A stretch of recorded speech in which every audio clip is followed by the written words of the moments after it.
بسم اللہ الرحمن الرحیم۔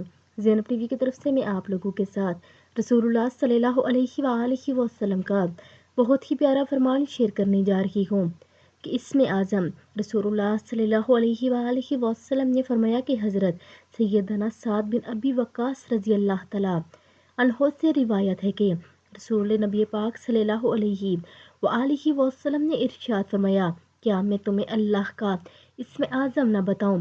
حضرت یونس علیہ السلام کی دعا، لا الہ الا انت سبحانک انی کنت من الظالمین، اسم اعظم ہے۔ جس شخص نے مرض وفات میں اسے 40 مرتبہ پڑھ لیا اور پھر اسی میں وفات پا گیا تو اسے شہید کا اجر دیا جائے گا، اور صحت یاب ہو گیا تو ایسا ہوا تو گناہوں سے بھی پاک صاف ہو جائے گا۔ تو آپ سبھی اس پر عمل کریں اور ویڈیو کو آگے لازمی شیئر بھی کر دیا کریں۔ جزاک اللہ خیر۔